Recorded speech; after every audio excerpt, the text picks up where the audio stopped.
اعوذ باللہ من الشیطان الرجیم بسم اللہ الرحمن الرحیم وَيَعْبُدُونَ مِن دُونِ اللَّهِ مَا لَا يَمْلِكُ لَهُمْ رِزْقًا مِّنَ السَّمَاوَاتِ وَالْأَرْضِ شَيْئًا وَلَا يَسْتَطِيعُونَ، اور وہ عبادت کرتے ہیں اللہ کے علاوہ اس کی جو نہیں اختیار رکھتا ان کے لیے رزقاً رزق کا من السماوات والارض شیئا آسمانوں سے اور زمین میں سے کسی شے کا ولا یستطیعون اور نہ ہی وہ طاقت رکھتے ہیں،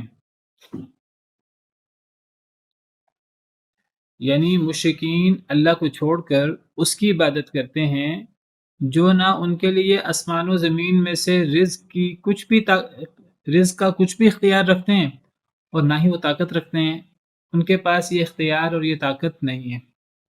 رزق کی جو بھی صورتیں ہیں، آسمان سے بارش برسے، پھر زمین جو ہے وہ زندہ ہو جائے مردہ سے، اور پھر زمین کے اندر فصلیں اور باغات وہ لہلہائیں، تو رزق کی جتنی بھی صورتیں ہیں تو یہ ساری کی ساری صورتیں اللہ کو سزاوار ہیں۔ اللہ ہی رزق دیتے ہیں، اللہ کے علاوہ کوئی رزق کے ان چیزوں کا مالک نہیں ہے، نہ ہی وہ رزق کے مالک ہیں، نہ ان کے پاس یہ چیزیں ہیں، نہ ان کے پاس ان چیزوں کا اختیار ہے، اور نہ ہی ان کے پاس اس کی طاقت ہے کوئی۔ ان کے وہ نہ نفع کے مالک ہیں نہ نقصان کے مالک ہیں۔ مشرکین اللہ کو چھوڑ کر ایسے معبودوں کی عبادت کرتے ہیں جو نہ نفع دے سکتے ہیں نہ نقصان دے سکتے ہیں، ان کے پاس خدائی اختیارات میں سے کوئی اختیار نہیں ہے، کسی قسم کے رزق دینے کا وہ اختیار نہیں رکھتے، اور ان کے پاس طاقت بھی نہیں ہے۔ ایک اور آیت کریمہ میں اللہ تعالیٰ فرماتے ہیں حل من خالق غیر اللہ یرزقکم من السماء والارض، کیا کوئی خالق ہے اللہ کے علاوہ یرزقکم من السماء والارض جو تمہیں آسمان و زمین سے رزق دے سکے؟ اس کا جواب ہے کوئی نہیں۔ تو اللہ کے علاوہ کوئی ایسی ہستی نہیں ہے جو آسمان و زمین میں رزق کے جو سرچشمے ہیں، جس کے پاس ان کے اختیارات ہوں، جو ان کے اوپر طاقت رکھتا ہو بارش برسانے کی، یا زمین سے فصلیں اگانے کی، یا رزق کی اور صورتیں، تو کسی کے پاس اللہ کے علاوہ کوئی اختیار نہیں ہے۔ اور المیہ یہ ہے کہ مشرکین یہ اللہ کو چھوڑ کر یہ ان کی عبادت کرتے ہیں جو رزق دینے کا کوئی اختیار نہیں رکھتے، رزق دینے کے مالک نہیں ہیں وہ، اور نہ ہی وہ اس کی طاقت رکھتے ہیں۔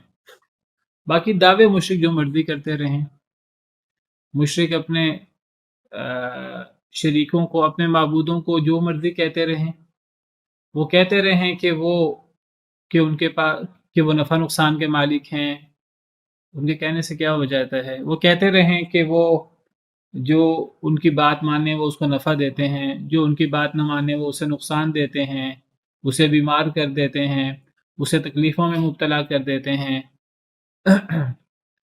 ہمارے معبود وہ نفع نقصان پر قادر ہیں، اولاد دینے پر قادر ہیں۔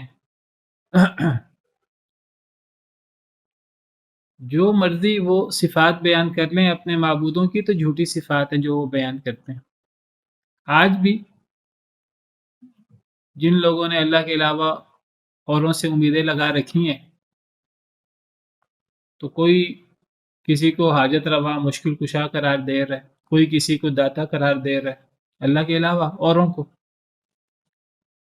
داتا دینے والا، کوئی کسی کو غریب نواز قرار دے رہا ہے، غریبوں کا خیال رکھنے والا، کوئی کسی کو گنج بخش، کوئی کسی کو گنج شکر، کوئی غریب نواز، کوئی زندہ پیر، اور پتہ نہیں کیا کیا نام رکھے ہوئے ہیں لوگوں نے۔ اور وہ سمجھتے ہیں کہ یہ ہمارے بزرگ یہ سب کچھ کرنے پر قادر ہیں۔ تو اللہ کے علاوہ کوئی خدائی اختیار نہیں رکھتا، تخلیق کا اختیار ہو، رزق دینے کا اختیار ہو، نفع نقصان کا اختیار ہو، کوئی کسی قسم کا اختیار نہیں رکھتا۔ اللہ کے علاوہ کوئی مکھی مچھر تو پیدا نہیں کر سکتے، اور کیا انہوں نے پیدا کرنا ہے؟ رزق تو دے نہیں سکتے، تو اور انہوں نے کیا نعمتیں دینی ہیں؟ دوسروں کو نفع نقصان دینا تو درکنار، اپنے نفع نقصان کے مالک نہیں ہیں، اپنے آپ کو آزمائشوں سے نہیں بچا سکے اپنی زندگی میں، تو مرنے کے بعد، فوت ہونے کے بعد وہ دوسروں کو کیا فائدہ پہنچائیں گے؟ اپنے آپ کو تکلیفوں سے، آزمائشوں سے، اپنے آپ کو بیماریوں سے، دیگر دنیاوی آزمائشوں سے اپنے آپ کو نہیں بچا سکے، موت سے اپنے آپ کو بچا نہیں سکے، تو وہ پھر دوسروں کو وہ کیا نفع نقصان دے سکتے ہیں؟ تو اللہ فرماتے ہیں وہ عبادت کرتے ہیں اللہ کے علاوہ اس کی جو نہیں اختیار رکھتا ان کے لیے رزق کا، آسمانوں میں سے اور زمین میں سے شیئن کچھ بھی، ولا یستطیعون، اور وہ اس کی طاقت بھی نہیں رکھتے، ان کے پاس ایسی قدرت ہی نہیں ہے۔ فلا تضربوا للہ الامثال، بس نہ تم بیان کرو اللہ کے لیے مثالیں۔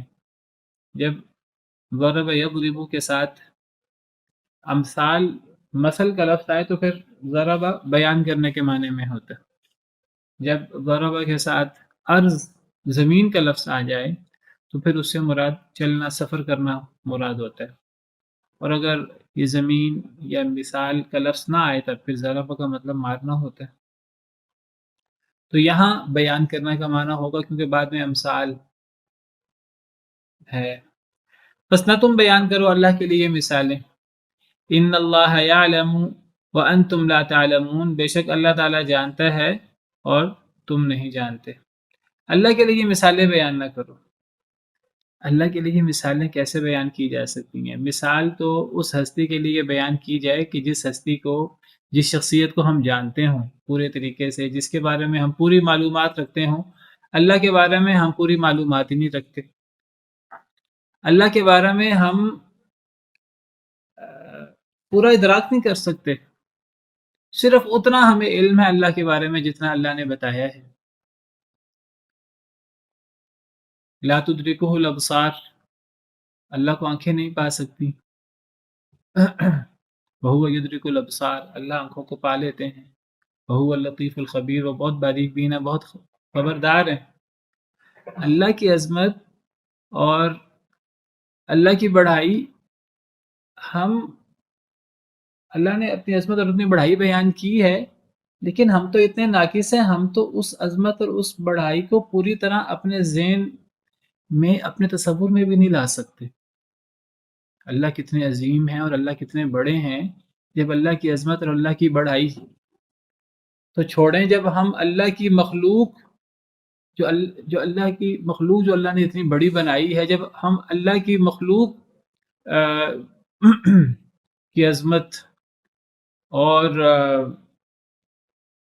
وہ کتنی بڑی ہے، ہمارا ذہن تو اللہ کی مخلوق کی عظمت اور اس کو کیلکولیٹ کرنے میں ہمارے ذہن جواب دے جاتے ہیں، ہمارے کیلکولیٹر جو ہیں وہ جواب دے جاتے ہیں، ہمارے سارے حساب کتاب ختم ہو جاتے ہیں۔ اللہ کی مخلوق جن کو اللہ نے پیدا کیا ہے، تو خالق کے بارے میں جب ہم پوری طرح تصور نہیں کر سکتے، اللہ کی عظمت کے بارے میں، اللہ کی شان کے بارے میں، جب ہم اللہ کو پوری طرح جانتے ہی نہیں ہیں، تو پھر ہم اللہ کے لیے مثالیں کیسے بیان کر سکتے ہیں؟ پھر مثالوں سے اللہ کی ہستی کو سمجھا کیسے جا سکتا ہے؟ اب مشرکین کیا کرتے ہیں؟ جو اللہ کے ساتھ معبود مقرر کرتے ہیں، تو وہ اپنے شرک کی دلیل کیا بیان کرتے ہیں؟ وہ اللہ کو دنیا کے لوگوں کی طرح اللہ کی مثالیں پیش کرتے ہیں۔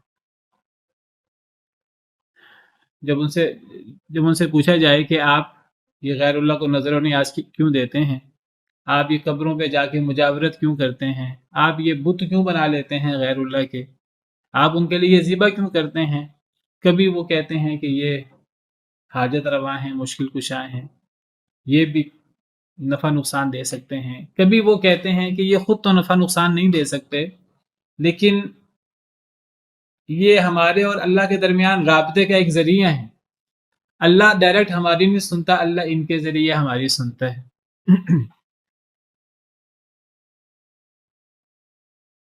ہم اللہ کو پکاریں گے، اللہ ہماری نہیں سنیں گے، ہم تو گناہ گار ہیں، تو ہم ان بزرگوں کے لیے نظر و نیاز دیتے ہیں، ہم ان کی قبروں پہ جا کر ہم یہ کرتے ہیں، ہم وہ کرتے ہیں، تو پھر یہ ہماری عرضیاں یہ اللہ کے حضور پہنچاتے ہیں.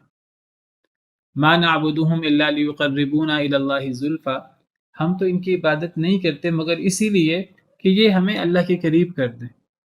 اللہ ہماری نہیں سنتا، اللہ ان کے ذریعے ہماری سنتا ہے. اچھا ان سے کہا جائے کہ اللہ ڈائریکٹ تمہاری کیوں نہیں سنتے اور اللہ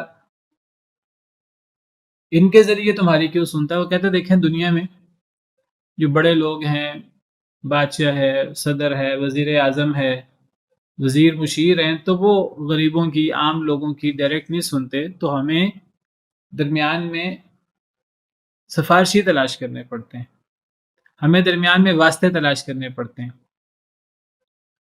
کتنی عجیب مثال ہے جو اللہ کے لیے لوگ پیش کرتے ہیں. مشرکین اپنے شرک کی دلیل پیش کرنے کے لیے، یعنی کہ اللہ اور اللہ کی مخلوق اور اللہ کے بندوں کے درمیان کچھ معبود کو مقرر کر لیتے ہیں. وہ کہتے ہیں کہ یہ بزرگ، یہ نبی، یہ ولی، یہ جو فوت ہو چکے ہیں، اللہ کے پاس جا چکے ہیں، لیکن یہ ابھی زندہ ہیں اور یہ جو ہیں وہ ہماری دعائیں سنتے ہیں اور یہ ہماری دعائیں اللہ کے حضور پیش کر دیتے ہیں. اللہ ہماری نہیں سنتا تو اللہ ان کی سنتا ہے. جس میں دنیا میں عہدے دار وہ سفارشیوں کی سفارش سنتے ہیں، ہماری نہیں سنتے. بھئی اللہ کو دنیا کے لوگوں کی طرح ضرور پیش کرنا ہے، اللہ کے لیے دنیا کے لوگوں کی طرح مثالیں ضرور پیش کرنی ہیں. کیا اللہ تعالیٰ بھی دنیا کے لوگوں کی طرح ہیں؟ پھر یہ ہے کہ دنیا کے لوگوں کو تو ضرورت ہے سفارشیوں کی، یا ان کو دربان رکھنے کی ضرورت ہے، ان کو اور لوگوں کی ضرورت ہے اپنے دفتر میں، وہ اور لوگوں کو رکھتے ہیں، بطور مینیجر رکھتے ہیں اور کاموں کے لیے رکھتے ہیں، کیونکہ وہ لوگ ہر بندے کی بات نہیں سن سکتے. دنیا کے لوگ ہر بندے کی زبان نہیں سمجھ سکتے، ہر بندے کا مسئلہ حل نہیں کر سکتے. تو دنیا کے لوگ ناقص ہیں، چاہے وہ صدر، وزیر اعظم، بادشاہ، عہدے داری کیوں نہ، وزیر مشیری کیوں نہ ہوں، تو وہ ناقص ہیں. تو وہ ہر بندے کی بات نہیں سن سکتے، تو وہ اپنے مشیر رکھ لیتے ہیں، اپنے مددگار رکھ لیتے ہیں. وہ ان کے ذریعے لوگوں کی باتیں سن لیتے ہیں، لوگوں کے مسئلے بعض دفعہ حل کر دیتے ہیں، بعض دفعہ نہیں حل کرتے. تو دنیا کے لوگ تو چاہے وہ کتنے بڑے عہدیداری کیوں نہ ہوں، وہ تو ناقص ہیں.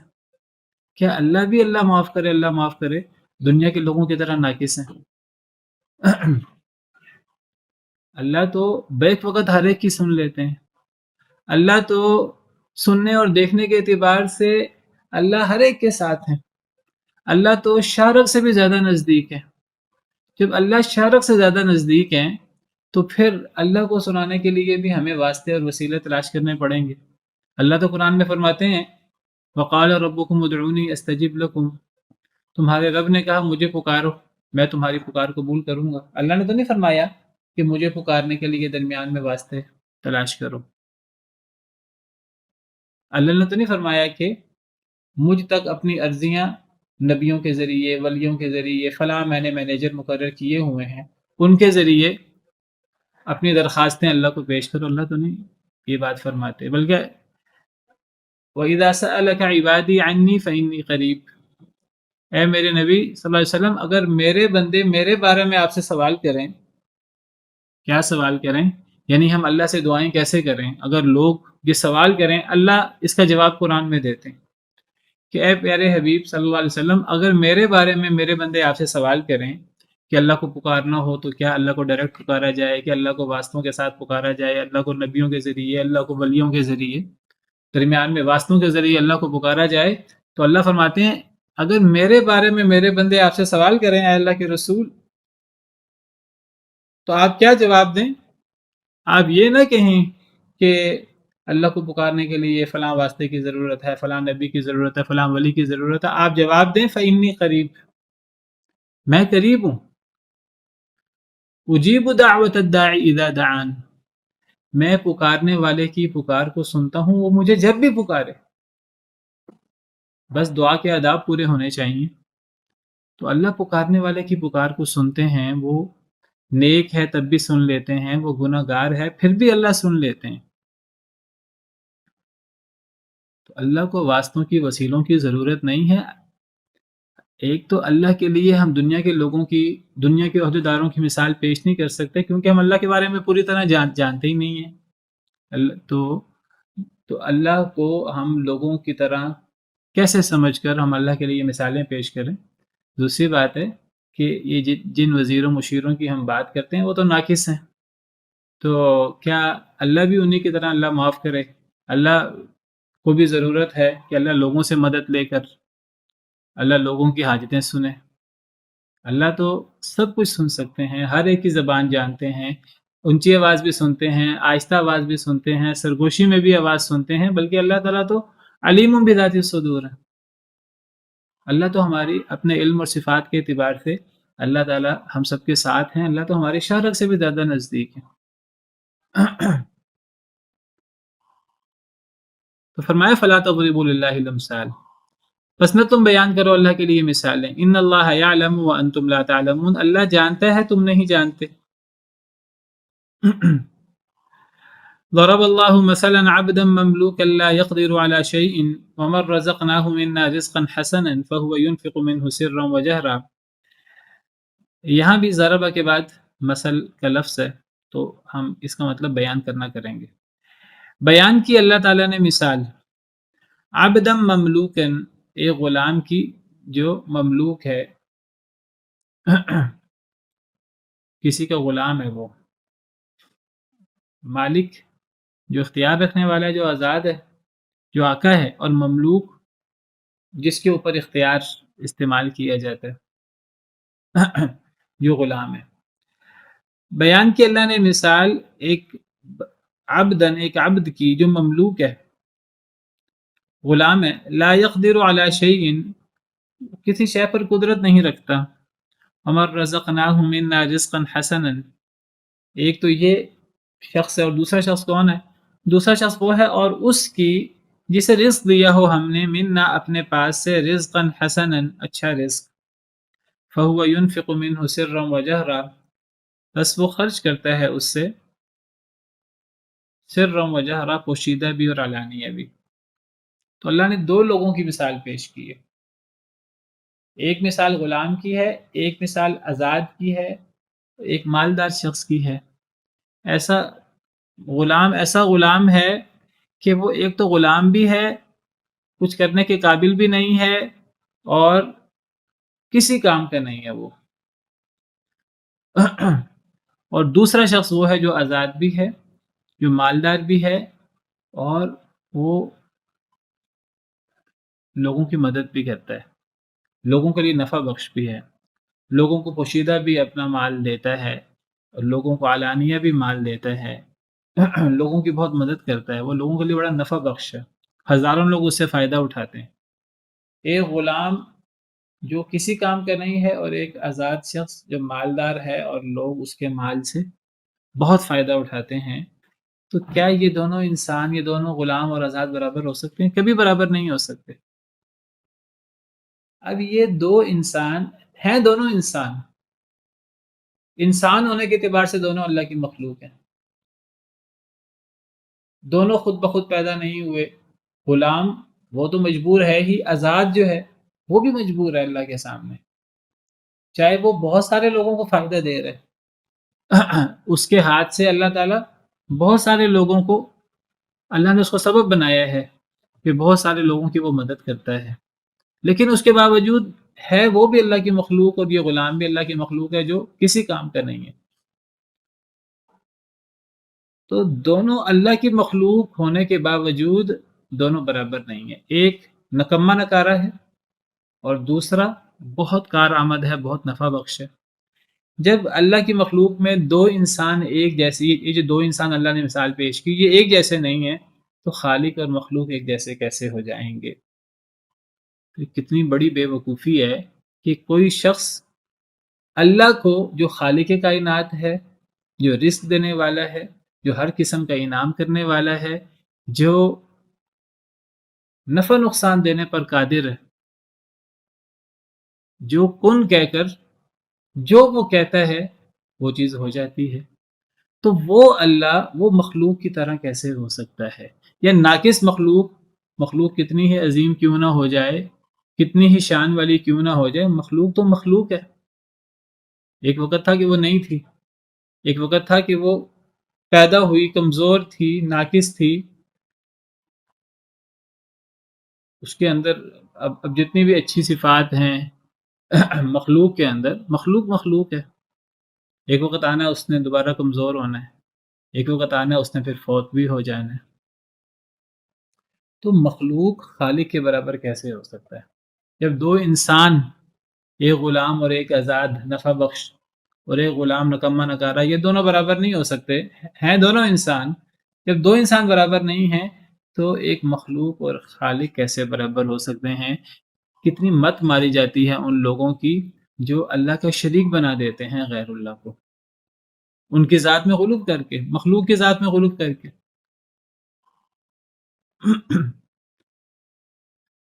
تو اللہ نے مثال پیش کی ایک غلام کی جو مملوک ہے اور وہ کسی شے پر قدرت نہیں رکھتا، اور دوسرا وہ ہے جسے ہم نے رزق دیا ہو اپنے پاس سے، رزق حسن، فہو ينفق منه سرا وجہرا، تو وہ خرچ کرتا ہے اس رزق سے، اس مال سے، اللہ کی دی ہوئی نعمتوں سے، سرا وجہرا، پوشیدہ بھی اور علانیہ بھی۔ دوسرا شخص جو آزاد ہے، مالدار ہے، ہزاروں لوگوں کے لیے وہ نفع بخش ہے۔ پہلا شخص جو ہے وہ غلام ہے اور وہ کچھ کرنے کی طاقت نہیں رکھتا ہے۔ جب دو انسان برابر نہیں ہیں تو انسان اور اللہ رب العالمین کیسے برابر ہو سکتے ہیں؟ اللہ کے ساتھ جن انسانوں کو یا جنوں کو یا فرشتوں کو اللہ کا برابر کیا جاتا ہے، تو کوئی جن ہو وہ بھی اللہ کی مخلوق ہے، کوئی فرشتہ ہو وہ بھی اللہ کی مخلوق ہے، کوئی انسان چاہے وہ نبی ولی رسول ہی کیوں نہ ہو، ہے وہ بھی اللہ کی مخلوق، وہ اللہ کے برابر کیسے ہو سکتا ہے؟ حل یستوون، اللہ فرماتے ہیں کیا یہ دونوں برابر ہو سکتے ہیں؟ اللہ سوال کرتے ہیں مشرکین سے کہ تم بھی بتا دو یہ دو انسان آزاد اور غلام یہ برابر ہو سکتے ہیں؟ اس کا جواب عام سے عام شخص، بے وقوف سے بے وقوف شخص، بچہ بھی جواب دے گا کہ دونوں برابر نہیں ہو سکتے۔ تو اللہ فرماتے ہیں الحمدللہ، یعنی اس مثال سے جو ہے توحید کا مسئلہ اتنا واضح ہو جاتا ہے کہ مزید وضاحت کی ضرورت نہیں رہ جاتی۔ دیکھیے کہا جاتا ہے کہ مشرک سے بڑا بے وقوف کوئی نہیں ہوتا۔ مشرک جو اللہ کی مخلوق کو اللہ کے برابر کر دے، اس سے زیادہ بے وقوف کون ہو سکتا ہے؟ اس سے زیادہ مت کس کی ماری گئی ہوتی ہے؟ اصل عقل مند شخص وہ ہے جو موحد ہے، جو اللہ رب العالمین کو وحدہ لا شریک سمجھتا ہے، ربوبیت میں بھی، الوہیت میں بھی اور اسماء و صفات میں بھی۔ اصل عقل مند تو وہ ہے۔ باقی ایک شخص دنیاوی طور پر بڑا ہی ذہین ہو، بڑا ہی پڑھا لکھا ہو، دنیاوی علوم کے اندر، اپنے کاروباری معاملات کے اندر، اپنے دنیاوی معاملات کے اندر بڑا ہی زیرک ہو، لیکن وہ اللہ کے ساتھ اوروں کو شریک بناتا ہو، تو اس سے بڑا نکمہ اور اس سے بڑا بے وقوف شخص کوئی نہیں۔ اللہ نے مثال سے سمجھا دیا ہے۔ اللہ فرماتے ہیں کیا یہ دونوں برابر ہو سکتے ہیں، یہ غلام اور آزاد؟ جب یہ دونوں انسان ہیں، دونوں برابر نہیں، دونوں اللہ کی مخلوق ہیں، جب یہ دونوں انسان برابر نہیں ہو سکتے تو خالق اور مخلوق کیسے برابر ہو سکتے ہیں؟ یہ اکیلی دلیل ہی کافی ہے توحید کے ثبوت کے لیے اور شرک کے رد کے لیے۔ تو اللہ فرماتے ہیں الحمدللہ۔ اس سوال کا جواب اتنا واضح ہے کہ ہر شخص یہی جواب دے گا کہ دونوں برابر نہیں ہو سکتے۔ جب یہ دونوں برابر نہیں ہو سکتے تو ثابت ہوا خالق مخلوق برابر نہیں ہو سکتے، تو اللہ کا کوئی شریک نہیں ہو سکتا، توحید ثابت ہو گئی۔ بل اکثرهم لا يعلمون، بلکہ ان میں سے اکثر نہیں جانتے۔ وضرب الله مثلا الرجلين احدهما ابكم لا يقدر على شيء، اور اللہ نے مثال پیش کی دو آدمیوں کی، احدهما ان دونوں میں سے ایک ابکم گونگا ہے، لا يقدر على شيء وہ نہیں اختیار رکھتا کسی شے پر، کوئی کام نہیں اس کو آتا، نکمہ ترین شخص ہے۔ وهو کل على مولاه، اور وہ بوجھ ہے اپنے آقا پر۔ وهو کل علی مولاه سے پتہ لگا یہ غلام ہے، وهو کل علی مولاه، وہ اپنے آقا پر بوجھ ہے، یعنی اس کا جب کوئی آقا ہے، انسان، کوئی آقا، کوئی آزاد شخص وہ اس کا آقا ہے، اس کا مولا ہے، تو اس کا مطلب ہے وہ غلام ہے۔ تو اللہ نے دو لوگوں کی مثال پیش کی، ان دو لوگوں میں سے ایک شخص، ایک تو وہ غلام ہے، نمبر دو وہ گونگا بھی ہے، نمبر تین وہ کچھ کرنے کے قابل نہیں ہے، کوئی صلاحیت نہیں ہے، اس کے پاس کوئی ہنر نہیں ہے، اور نمبر چار جب اس کے پاس یہ صلاحیتیں نہیں ہیں، وہ غلام بھی ہے، گونگا بھی ہے، کچھ کرنے پر قادر بھی ہے، تو اپنے مالک کو کوئی فائدہ پہنچانے کی بجائے، اپنے مالک کی کوئی مدد کرنے کی بجائے، وہ تو سراسر بوجھ ہے، اس کا کھانا، اس کے کپڑے، دیگر ضروریات وہ مالک نے ادا کرنی ہے، اور مالک کو اس غلام سے کوئی زیادہ فائدہ نہیں پہنچنے والا۔ جب اس غلام کی یہ کیفیت ہے پہلے شخص کی، اللہ فرماتے ہیں اینما یوجہہ لا یاتی بخیر، اس کا مالک اسے جہاں بھی بھیجے، اینما جہاں بھی، یوجہہ وہ اس کو بھیجے، یعنی اس کا مالک اسے جہاں بھی بھیجے، لا یاتی بخیر وہ کوئی خیر کی بات نہیں لاتا، یعنی اتنا نکما نکارا غلام جو گونگا بھی ہے، کچھ کرنے کے قابل بھی نہیں ہے، اور وہ اپنے مالک پر بوجھ بھی ہے، تو اگر مالک اس کو کسی کام سے بھیجے گا، وہ مالک کا فائدہ کرنے کی بجائے نقصان ہی کر کے آئے گا، کوئی خیر کی بات نہیں لائے گا کسی بھی کام سے اس کو مالک بھیجے گا تو اتنا نکما غلام ایک یہ شخص ہے اللہ نے مثال پیش کی، اور دوسرا شخص کون ہے؟ هل يستوي هو ومن يأمر بالعدل، کیا برابر ہو سکتا ہے یہ شخص پہلا، یہ جو غلام ہے، گونگا ہے، کچھ کرنے پر قدرت نہیں رکھتا،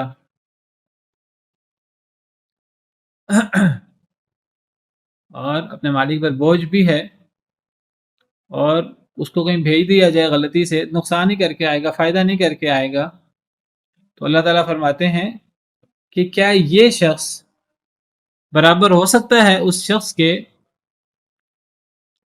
جو عدل کا حکم دے، وہو علی صراط مستقیم، اور وہ سیدھے رستے پر بھی ہو۔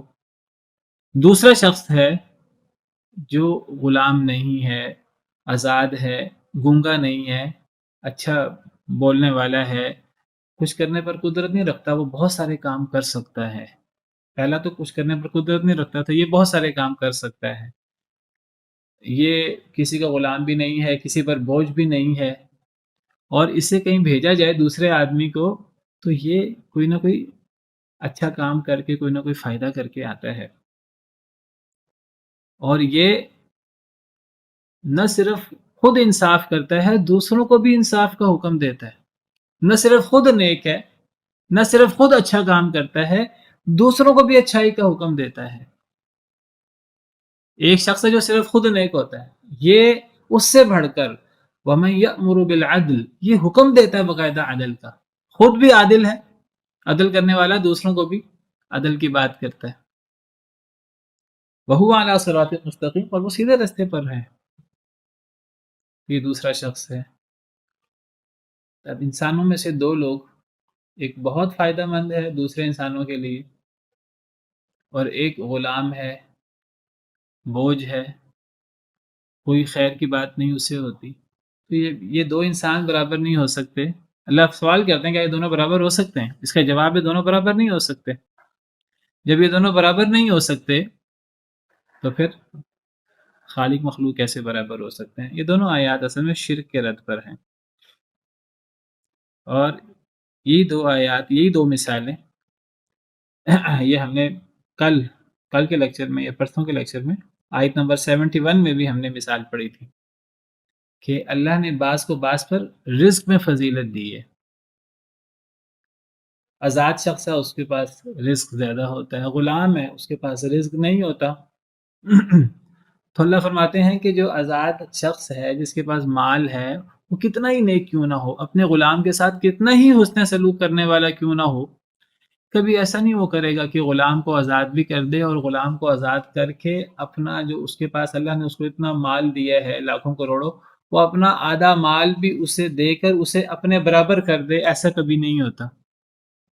جب ایک آزاد شخص، ایک مالدار شخص ایک غلام کو، ایک کمتر شخص کو، وہ جتنا بھی اس کے ساتھ مدد کرنے والا ہو، جتنا بھی اس کے ساتھ تعاون کرنے والا ہو، وہ اتنا تعاون اس کے ساتھ کبھی بھی نہیں کرتا، کیونکہ دونوں ایک جیسے برابر ہو جائیں، ایک دوسرے کے شریک ہو جائیں، تو پھر تم اللہ سے کیسے یہ توقع کرتے ہو کہ اللہ اپنی کسی مخلوق کو اپنے برابر معبود بنا لے اور اس کو اپنے برابر وہ اختیار دے دے؟ یہ غیر منطقی، غیر فطری خواہش ہے، غیر فطری، اور یہ بے وقوفی والی بات ہے۔ کوئی بندہ اگر یہ بات سمجھے تو یہ سارے دلائل، ساری مثالیں شرک کے رد کی ہیں۔ وَلِلَّهِ غَيْبُ السَّمَاوَاتِ وَالْأَرْضِ، اور اللہ ہی کے لیے غیب ہے آسمانوں کا اور زمین کا۔ اس صورت میں، اس مبارک صورت میں اللہ تعالیٰ کی عظیم عظمتیں، اللہ کی عظیم قدرتیں اللہ بیان فرما رہے ہیں۔ اور جب اللہ اپنی قدرتیں بیان فرماتے ہیں، اپنی کبریائی، اپنی عظمت بیان فرماتے ہیں، تو گویا کہ اللہ چیلنج کرتے ہیں کہ یہ صفات اور کس کی ہیں، اور کیا کسی اور کی بھی یہ صفات ہیں؟ اگر کسی اور کی یہ صفات نہیں ہیں تو پھر اللہ کے ساتھ اوروں کو شریک کیوں کیا جاتا ہے؟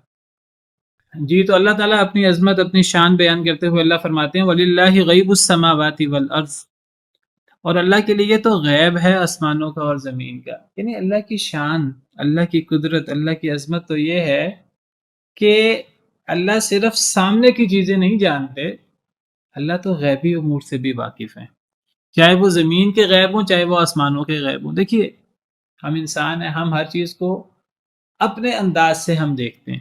ہم انسان اتنے ناقص ہیں کہ ہمارے سامنے جو چیز ہمارے سامنے ہوتی ہے، پہلے تو ہمارے سامنے ہر چیز ہے نہیں، ہماری نظر بڑی محدود ہے، ہماری قوت سماعت بڑی محدود ہے، ہماری عقل، ہمارا ادراک یہ بڑا محدود ہے۔ ہم صرف سامنے کی چیز دیکھتے ہیں، ہم قریب کی چیز سن سکتے ہیں، ہم ایک بندے کی بات سن سکتے ہیں، ہم کئی لوگوں کی بات بیک وقت سن نہیں سکتے، ہمارے سامنے کوئی رکاوٹ آ جائے ہم دیکھ نہیں سکتے۔ اس وقت ہمارے ہاں لائٹ گئی ہوئی ہے، اندھیرے کے اندر ہم نہیں دیکھ سکتے، بہت دور اگر ہو تو ہم نہیں دیکھ سکتے۔ ہماری ہر چیز کی کوئی نہ کوئی حد ہے، جو چیز ہمارے سامنے ہے ہمیں اور ہمارے قریب ہے ہمیں اس کا پتہ لگ جاتا ہے، جو چیز کچھ دور ہے ہم وہ دیکھ بھی رہے ہوتے ہیں، ہمیں پتہ ہی نہیں ہوتا کہ کیا ہو رہا ہے، کیا چل رہا ہے، ہمیں اس کی آواز بھی نہیں سنائی دیتی۔ پہلی بات تو یہ ہے کہ اللہ سے کوئی چیز مخفی ہے ہی نہیں، ہر چیز اللہ کی نظروں کے سامنے، کوئی چیز اللہ سے مخفی ہے ہی نہیں۔ ایسا نہیں ہے ہمارے سامنے تو کوئی آڑ آ جاتی ہم آگے نہیں دیکھ پاتے، اللہ کے لیے تو ایسی کوئی پابندی نہیں ہے۔ اللہ تعالیٰ تو اتنے عظیم ہیں کہ حجابہ النور، اللہ کا حجاب تو نور کا ہے، اللہ نے تو اپنے سامنے نور کا حجاب کیا ہوا ہے۔ اگر اللہ تعالیٰ اپنے سامنے سے نور کا حجاب ہٹا دیں تو جہاں تک اللہ کی نگاہ پہنچے وہاں تک ہر چیز جو ہے وہ جل کر راکھ ہو جائے۔ اللہ کی عظمت تو اتنی زیادہ ہے، اللہ نے تو اپنے سامنے حجاب کیا ہوا ہے نور کا، جہاں تک اللہ کی نگاہ پہنچے، اور اللہ کی نگاہ کہاں تک نہیں پہنچے گی، ہر چیز تو اللہ کی نظروں کے سامنے ہے، وہ ہے کہ ہر چیز جل کر راکھ ہو جائے گی۔ کون سی ایسی چیز ہے جو اللہ کو سنائی نہیں دیتی؟ اللہ پوشیدہ بات بھی سنتے ہیں، اللہ علانیہ بات بھی سنتے ہیں۔ اللہ کے لیے سرگوشی اور چیخ کر کوئی بولے، اللہ کے لیے دونوں برابر ہیں۔ سواء منکم من اسر القول ومن جہر به، تم میں سے کوئی شخص پوشیدہ بات کرے، تم میں سے کوئی چیخ کر بلند آواز سے بات کرے، بلکہ بات کرنے کی بھی ضرورت نہیں ہے، کوئی دل میں سوچے اللہ کو تو اس کا بھی پتہ ہے۔ تو ہم صرف سامنے کی چیز جو ہمارے سامنے ہے ہم اس کو جانتے ہیں، اللہ تعالیٰ تو غیب بھی جانتے ہیں، ہم انسان غیب نہیں جانتے، جو چیز ہم سے اوجھل ہے ہم اس کو نہیں جانتے، اللہ تعالیٰ تو غیب بھی جانتے ہیں، اور وہ غیب زمینوں کا ہو یا آسمانوں کا ہو۔ زمین کتنی بڑی ہے، پھر آسمان کتنے وسیع ہیں، کتنی وسعتیں ہیں، ان وسعتوں میں ایک ایک ذرہ اللہ تعالیٰ جانتے ہیں۔ وَإِن كَانَ مِثْقَالَ حَبَّةٍ مِّنْ خَرْدَلٍ أَتَيْنَا بِهَا، اگر رائی کے دانے کے برابر کوئی چیز ہوتی ہے اللہ اس کو بھی لے آئیں گے قیامت کے دن۔ یا بنی انہا ان تکم مثقال حبۃ من خردل، حضرت لقمان علیہ السلام نے اپنے بیٹے سے کہا کہ اے پیارے بیٹے، انہا ان تکم مثقال حبۃ من خردل، اگر کوئی چیز رائی کے دانے کے برابر ہو، فتکن فی صخرۃ، پھر وہ کسی چٹان کے اندر ہو، او فی السماواتی، یا وہ چیز آسمانوں کی وسعتوں میں ہو، کسی بھی جگہ پر رائی کے دانے کے برابر کوئی چیز بھی کسی مضبوط پتھر کے اندر بھی وہ گہرائی کے اندر موجود ہو اور وہ آسمانوں کی وسعتوں میں کسی جگہ پر ہو، او فی الارض، یا زمین میں کسی جگہ پر ہو، ساتوں زمینوں کے نیچے، روشنی میں ہو اندھیرے میں ہو، یأتی بہ اللہ، اللہ صرف اسے جانتے نہیں ہیں، اللہ اسے لے بھی آئیں گے قیامت کے دن۔ ان اللہ لطیف خبیر، بے شک اللہ تعالیٰ بہت باریک بین ہے، بہت خبردار ہے۔ تو اللہ تعالیٰ صرف سامنے کی چیز نہیں جانتے، اللہ تعالیٰ تو غیب کو بھی جانتے ہیں۔ اچھا، اور وہ غیب صرف زمین کا نہیں، آسمانوں کا بھی اور زمین کا بھی۔ تو اللہ کے لیے غیب ہے آسمانوں اور زمین کا، یعنی اللہ غیب کو بھی جانتے ہیں آسمان اور زمین کے۔ سوال یہ پیدا ہوتا ہے، کیا اللہ کے لیے کوئی چیز غیب ہے؟ غیب تو وہ چیز ہوتی ہے جو نظروں کے سامنے نہ ہو، جو سنائی نہ دے سکے، جو ہم تو کیا اللہ کے لیے کوئی چیز غیب بھی ہوتی ہے؟ جی، تو پھر وَلِلَّهِ غیب السماوات والارض، اللہ کے لیے غیب ہے آسمانوں کا اور زمین کا، یعنی اللہ آسمانوں اور زمین کے غیب کو جانتے ہیں۔ تو کیا اللہ تعالیٰ کے لیے کوئی چیز غیب ہے؟ ایک آیت میں اللہ تعالیٰ فرماتے ہیں عالم الغیب والشہادہ، سورہ حشر میں، اللہ غیب کو بھی جاننے والے ہیں، اللہ حاضر کو بھی جاننے والے ہیں۔ نہیں، اس سے پہلے سوال پیدا ہوتا ہے، کیا اللہ کے لیے کوئی چیز غیب ہے؟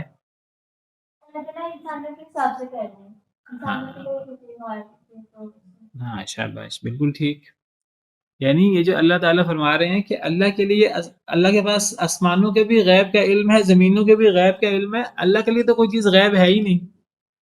غیب تو ہم انسانوں کے لیے کوئی چیز ہے، جو چیز ہمارے حواس میں نہیں آ سکی، ہماری نظر سے اوجھل ہے، ہماری سماعت سے اوجھل ہے، ہمارے حواس سے اوجھل ہے، وہ چیز ہمارے لیے غیب ہے۔ ہم ایک کمرے میں ہیں، دوسرا کمرہ، دوسرے کمرے میں کیا ہو رہا ہے ہمارے لیے غیب ہے۔ اللہ کے لیے تو یہ چیز غیب نہیں ہے۔ تو پھر جب اللہ فرماتے ہیں کہ اللہ حاضر کو بھی جاننے والے ہیں اور غیب کو بھی، حاضر تو وہ ہے جو سامنے، تو غیب سے مراد کیا ہوا؟ یعنی غیب سے مراد جو مخلوق کے لیے چیز غائب ہوتی ہے۔ دیکھیے، بعض ایسی چیزیں ہیں، ہر ایک مخلوق کے سامنے وہ چیز نہیں ہے، دوسری مخلوق کے سامنے ہے، تو ہر مخلوق کے اعتبار سے کچھ چیزیں حاضر ہیں، کچھ چیزیں غائب ہیں۔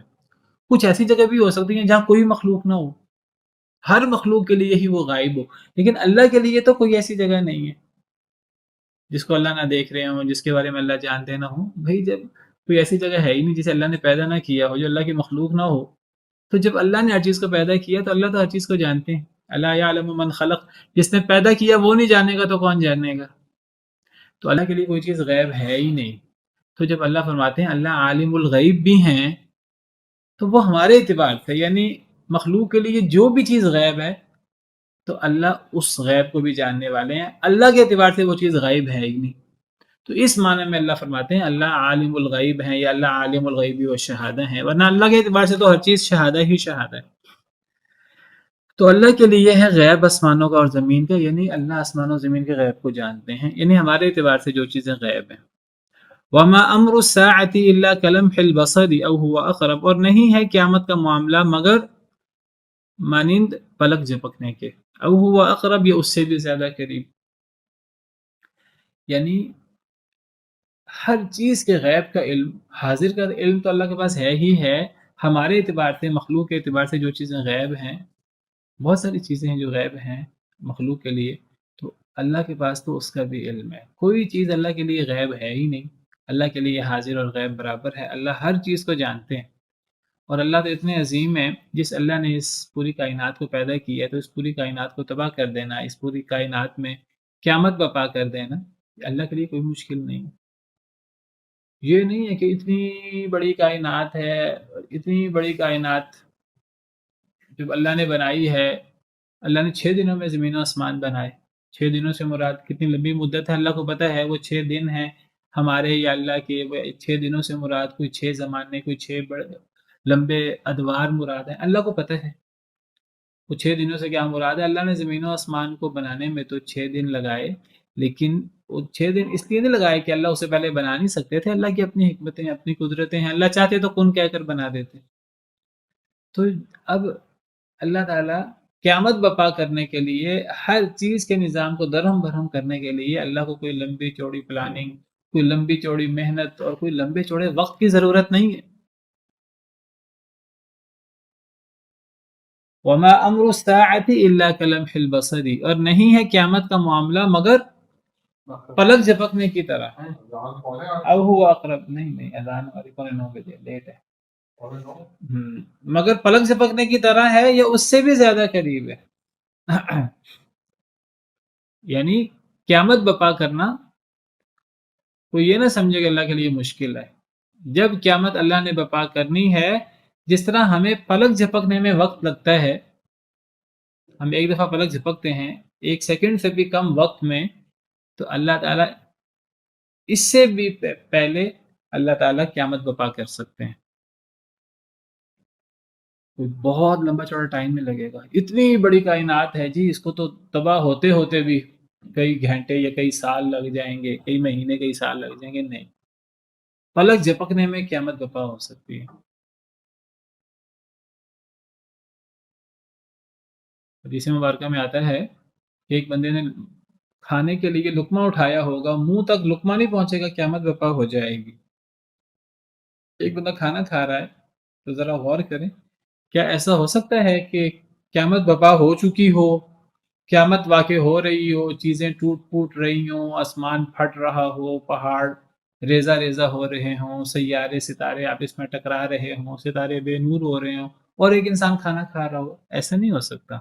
ایک انسان کھانا کھا رہا ہے، اس کا مطلب ہے قیامت ابھی بپا نہیں ہوئی، ابھی ہر چیز صحیح سلامت ہے.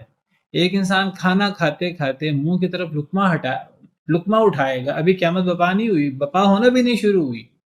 جب قیامت بپا ہوگی تو وہ لقمہ منہ کے اندر نہیں لے جا سکے گا، اتنی جلدی قیامت بپا ہو جائے گی. صحیح حدیث مبارکہ میں آتا ہے پلک جھپکنے کی طرح قیامت بپا ہو جائے گی. اللہ کے لیے کوئی مشکل نہیں ہے. جس اللہ نے بنایا ہے اس کے لیے اس کو تباہ کرنا کوئی مشکل نہیں ہے. اس سے اللہ کی عظمت مراد ہے. پہلی بات تو یہ ہے کہ قیامت کا کسی کو علم ہی نہیں ہے اللہ کے علاوہ. قیامت ہونی کب ہے، پھر کیسے ہونی ہے، اللہ کو ہی علم ہے قیامت کب ہونی ہے اور کیسے اللہ نے تباہ کرنا ہے ہر چیز کو. اور تو وہ پلک جھپکنے میں اللہ جیسے چاہیں تباہ کر دیں.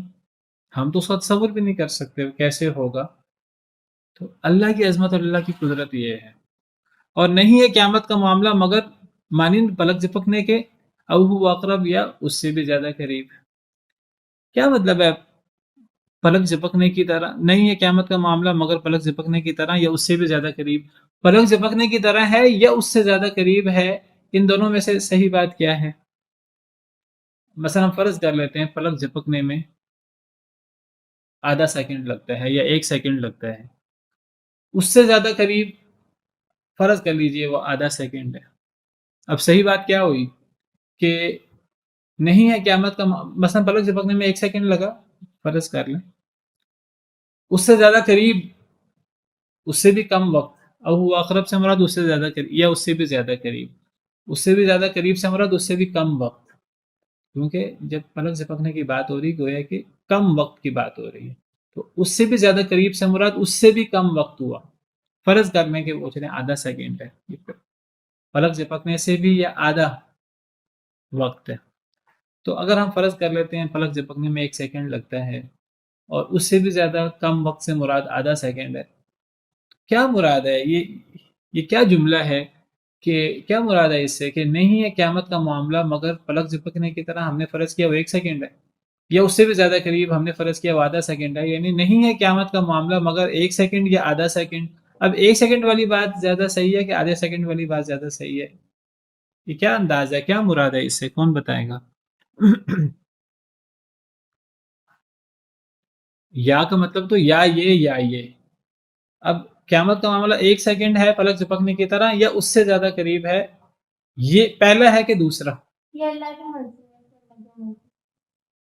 نہیں. السلام علیکم وعلیکم السلام ورحمۃ اللہ. جی استاد محترم، دوسرا والا زیادہ یہ ہے کیونکہ وہ تو اس سے بھی کم ہے اور یہاں پہ کم، سب سے کم کی بات ہو رہی نہیں تو پھر اللہ تعالیٰ ڈائریکٹ ہی کہہ دیتے اور نہیں ہے قیامت کا معاملہ وما امر الساعۃ الا کاقرب لمح البصر. اللہ نے پھر یہ کیوں فرمایا کہ نہیں ہے قیامت کا معاملہ مگر پلک جھپکنے کی طرح یا اس سے زیادہ قریب. اب پہلی بات ہے کہ اگر دوسری بات ہے تو پھر پہلی بات کرنے کی کیا ضرورت ہے؟ پہلی آدھی آنکھ جب بنیں گی پھر پوری دونوں ہو جائیں گے. اصل میں قربت بتانا ہے کہ قیامت قریب ہے. جی جی جوتے کے تسمے کے بارے میں حدیث ہے کہ جوتے کے تسمے کے قریب ہے. اصل میں قربت بتانا ہے.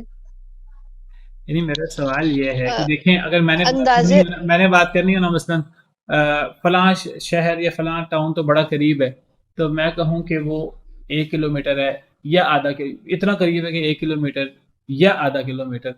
اب مثلا دونوں باتوں میں فرق ہے نا. تو اب یعنی کہ جی اندازے بیان بھی ہو سکتا ہے نمبر 1 اور نمبر 2 یہ بھی ہو سکتا ہے کہ آدھے منٹ سے لے کے 1 منٹ کے اندر اندر جو ہے وہ ساری قیامت کا جو معاملہ ہے وہ ہو جائے گا. استاد محترم کمپیریزن کے لیے بھی ہو سکتا ہے. کم مراد لیں گے زیادہ مراد لیں گے کہ بین مراد لیں گے؟ اچھا اس کی مثالیں قرآن میں اور بھی ہیں. مثلا اللہ تعالیٰ فرماتے ہیں ثم قست قلوبکم من بعد ذلک فہی کالحجارۃ او اشد قسوہ. یہود کے بارے میں اللہ فرماتے ہیں کہ پھر تمہارے دل سخت ہو گئے. اس کے بعد اللہ تعالیٰ یہود کو کہہ رہے ہیں کہ ہم نے تم پہ یہ نعمتیں کی یہ نعمتیں کی لیکن دیکھو تم نے وہ گائے کو بھی ذبح نہیں کیا, تم نے وہاں بھی اعتراضات کیے, تم نے وہاں بھی خرابی کی, تم نے وہاں بھی خرابی کی. پھر اللہ فرماتے ہیں دیکھو تمہارے دل سخت ہو گئے. اس کے بعد فہی کالحجارۃ پھر تمہارے دل تو پتھر کی طرح سخت ہو گئے او اشد قسوہ یا پتھر سے بھی زیادہ سخت. اب یہاں بھی وہی بات ہے کہ اب یہودیوں کے بارے میں اللہ فرماتے ہیں تمہارے دل سخت ہو گئے پتھر کی طرح یا اس سے زیادہ. اب پتھر ایک سختی پتھر کی ہے, پتھر سے زیادہ سخت بھی کوئی چیز ہو سکتی ہے, بالکل ہو سکتی ہے, ہمیں نہیں پتا تو اللہ کو پتا ہے. یہ سوال پیدا ہوا کہ اب یہود کے دل پتھر کی طرح سخت ہوئے یا اس سے زیادہ سخت ہوئے. یہ مثال کے طور پر اس کا کم سے کم مقدار بتانا جتنا انسان سوچ سکتا ہے نا, کہ ہم یہ سوچتے کہ اتنا کم ہے لیکن ہو سکتا ہے اس سے بھی کم ہو. ہم تو زیرو کو کم سمجھتے نا, زیرو اور مائنس کے درمیان بھی کچھ چیز ہوتی ہے جس کو انسان اندازہ نہیں لگا سکتا کہ وہ کیا ہے, لیکن وہ ہے. لیکن ہم ایک حد تک سوچ سکتے کہ ہماری نظر میں اتنی ہے یہ چیز, اس سے کم نہیں ہو سکتی. ایک ذرہ ہے ایٹم کا, اس سے چھوٹا ہمیں سمجھ نہیں آتا کہ کیا ہو سکتا ہے. تو وہ مثال دینے کے لیے بات کی کہ جتنا کم انسان سوچ سکتا ہے اتنے کم لمحے میں قیامت آئے گی. صحیح. اصل میں نا دیکھیے اس کو یہ سمجھیے کہ یہ ایک انداز بیان, یہ ایک فصاحت و بلاغت کا انداز ہے. یعنی کوئی بندہ اگر یہ سوال کرتا ہے جو میں نے آپ سے سوال کیا کہ اگر اللہ نے زیادہ قرب بھی بیان کرنا ہے تو اللہ وہ جو زیادہ قریب والی بات ہے وہ اکیلی کر دیتے, اللہ پلک جھپکنے کی بات کیوں کر رہے ہیں جب اس سے بھی کم وقت ہو سکتا ہے اللہ ڈائریکٹ ہی وہ بات کر دیتے. تو اصل میں پہلی بات تو یہ کہ یہ انداز بیان ہے اور اس انداز بیان سے یہ ایک فصاحت و بلاغت کا انداز ہے. اس سے یعنی پلک جھپکنے یعنی قیامت کا معاملہ تو اب ہم نے سب سے چھوٹی وقت کی مثال دینی ہو اس وقت تو وہ منٹ اور سیکنڈز وغیرہ اور سیکنڈز کے بھی حصے, اس وقت تو یہ چیزیں نہیں ہوتی تھیں. اس وقت تو کم سے کم مدت پلک جھپکنا اس دور میں جس دور میں قرآن نازل ہو رہا ہے, اس سے کم مدت تو کوئی بھی نہیں ہو سکتی تھی. کوئی کام اس سے کم مدت میں نہیں ہو سکتا تھا انسانوں کے حوالے سے. تو اللہ تعالیٰ نے وہ مثال پیش کی جو انسانوں کو سمجھ آ سکے. قیامت تو پلک جھپکنے کی طرح ہے بلکہ اس سے بھی زیادہ پہلے واقع ہو سکتی ہے. یہ ایک فصاحت و بلاغت کا ایک انداز ہے, بات کرنے کا ایک انداز ہے. یعنی قیامت تو پلک جھپکنا بھی ایک لمبا وقت ہے, اس سے بھی کم وقت میں ہو سکتی ہے, ایک انداز بیان ہے. دوسری بات جو مفسرین نے کہی ہے وہ یہ کہی ہے ہم اصل میں مغالطہ ہو رہا ہے ہمیں او کی وجہ سے, کیونکہ او آتا ہے یعنی انگلش میں اور ہم کہتے ہیں او آر یا یہ. تو ہم جب بھی یہ او کو اور کے یا کے معنی میں لیں گے نا تو اس سے مغالطہ پیدا ہوگا. یہاں او یا کے معنی میں ہے ہی نہیں. اس او کو کہتے ہیں کہ یہ او بلکہ کے معنی میں ہے. تب سمجھ آتی ہے کہ یہ ایک فصاحت و بلاغت کا انداز ہے. صحیح ترجمہ اگر میں کروں تو اس کا ترجمہ ہونا چاہیے اور نہیں ہے قیامت کا معاملہ مگر مانند پلک جھپکنے کے بلکہ اس سے بھی زیادہ قریب. یعنی جو سب سے چھوٹا پیمانہ ہے پہلے وہ بیان کر دیا پلک جھپکنا, پھر کہا بلکہ یہ بھی بڑا پیمانہ ہے، بلکہ اس سے بھی زیادہ قریب، اس سے بھی تھوڑے وقت میں قیامت واقع ہو جائے گی۔ یہ اب ایک فصاحت و بلاغت کا انداز ہوا۔ تو یہ او یہاں یا کے معنی میں نہیں ہے، یہاں او بلکہ کے معنی میں۔ اور اب دوسری مثال جو میں نے دی تھی آپ کو کہ پھر تمہارے دل سخت ہو گئے۔ اب کسی چیز کی سختی کی مثال ہم انسان کس چیز کی دیتے ہیں؟ پتھر کی مثال دیتے ہیں، چٹان کی یا پتھر کی۔ تو اللہ نے کہا تمہارے دل سخت ہو گئے، پھر وہ پتھر کی طرح ہو گئے۔ ہمارے نزدیک یہ ایک مضبوطی کی اعلیٰ ترین مثال ہے۔ اللہ فرماتے ہیں اس سے بھی زیادہ مضبوط سخت چیز کوئی ہو سکتی ہے۔ تو اللہ فرماتے ہیں کہ یہ اس سے بھی زیادہ سخت ہو گئے۔ یہاں او یا کے معنی میں نہیں ہے، بلکہ او بلکہ کے معنی میں ہے۔ تمہارے دل تو پھر پتھر کی طرح سخت ہو گئے، بلکہ پتھر سے بھی اور چیزیں سخت ہوتی ہیں، تمہارے دل تو پتھر سے بھی زیادہ سخت ہو گئے۔ کیونکہ پتھر بھی تو ایسے ہیں، آگے اللہ نے 3 مثالیں پیش کی ہیں۔ پتھروں سے بھی تو نہریں جاری ہو جاتی ہیں، پتھر بھی تو اللہ کے خوف سے گر جاتے ہیں، پتھر بھی پھٹ جاتے ہیں، ان سے چشمے نکل جاتے ہیں۔ تمہارے دل تو نرم ہوتے ہی نہیں، تو پتھر سے زیادہ سخت ہے۔ تو یہ ایک فصاحت و بلاغت کا انداز ہے، اور یہاں او یا کے معنی میں نہیں ہے، یا او بلکہ کے معنی میں۔ ان اللہ علی کل شیء قدیر، بے شک اللہ تعالیٰ ہر شے پر بہت زیادہ قدرت رکھتے ہیں۔ اتنا ہی کافی ہے۔ سبحان ربک رب العزت عما یصفون وسلام علی المرسلین والحمد للہ رب العالمین۔